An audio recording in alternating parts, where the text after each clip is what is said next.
Im zweiten Teil des ersten Gameplay-Reveals zu The First Explorers reagieren wir auf die fremde Siedlung im Norden und stellen daher vorsichtshalber unsere Wirtschaft auf Waffen- und Schwerindustrie um.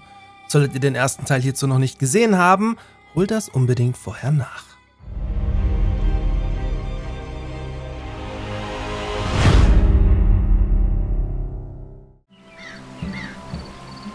Auch hier nochmals gleich vorab: Alles, was ihr hier seht, ist nicht final und ist somit auch nicht repräsentativ für das finale Produkt.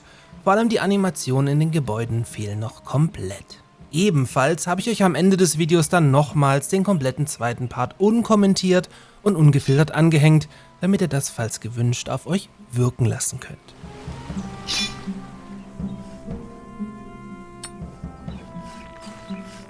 Zurück in unsere Siedlung begradigen unsere Planierer den Bauplatz der Werkzeugschmiede, währenddessen unsere Bauarbeiter noch am wichtigen Kochquartier hämmern.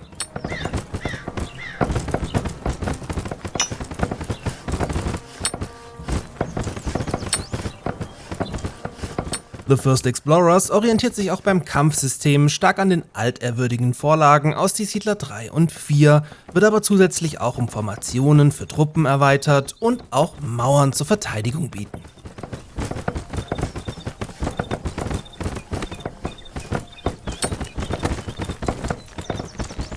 In der fertigen Werkzeugschmiede könnt ihr die Werkzeuge Hammer, Schaufel, Sense, Angel, Spitzhacke, Axt, Säge und Messer herstellen lassen, welche im aktuellen Bild jeweils dafür ein Kupfererz benötigen. Gut, möglich aber, dass hier später zusätzlich noch ein Kohleerz ergänzt werden muss. Nach einem kurzen Zeitsprung expandieren wir schon weiter in Richtung der fremden Siedlung und haben sicherheitshalber dabei auch die Holzdreherei sowie die Waffenschmiede in Bau gegeben. In der Holzdreherei werden fortan Griffe für Waffen aus hartem Laubholz hergestellt und anschließend in der Waffenschmiede durch die Zugabe von Kupfererz zu einfachen Schwertern, Lanzen und Kriegsäxten veredelt.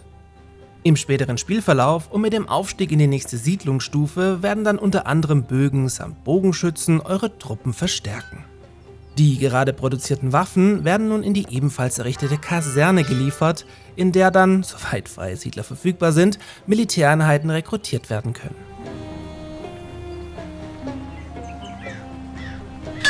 Auf dem Weg in Richtung der unbekannten Siedlung erblicken wir auf einem Bergvorsprung eine geeignete Fläche für eine ergänzende Nahrungsproduktion und errichten hier daher 2 Getreidefarmen sowie die erste Windmühle.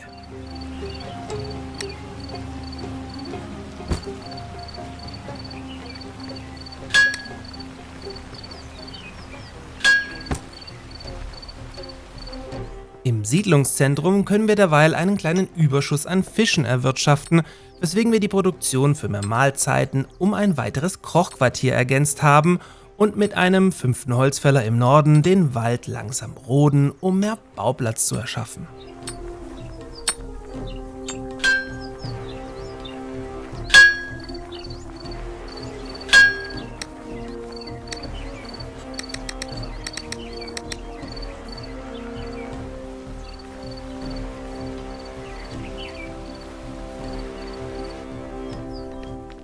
Durch Straßen, auf denen sich unsere Siedler schneller fortbewegen können, optimieren wir unsere Wirtschaft im Detail noch ein bisschen effizienter. Ob ihr aber auf Straßen zurückgreifen möchtet oder den Bauplatz lieber für weitere Gebäude verwendet, liegt am Ende ganz an euch bzw. an eurem Spielstil.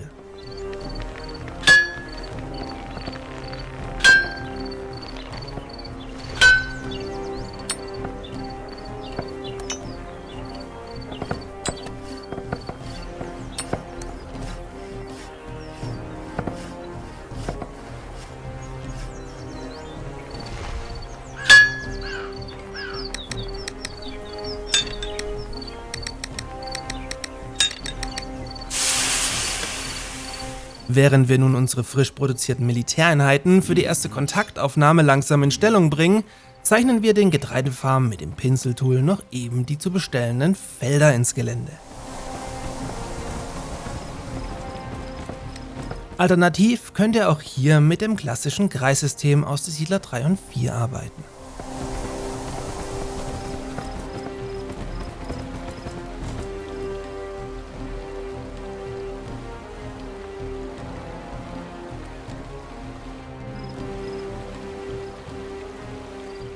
Wenn ihr ein Mann-Entwickler Buchwald unterstützen möchtet, packt euch den Titel unbedingt auf eure Steam-Wishlist, da dies für Indies oft der einzige Indikator für die Resonanz nach deren Titeln ist. Alternativ oder ergänzend könnt ihr das Spiel auch über Patreon unterstützen und so Updates auch etwas früher erhalten. Gerne auch diesen kleinen Nischenkanal mit ganz viel mehr Die Siedler-Content abonnieren und in diesem Sinne bis zum nächsten Mal.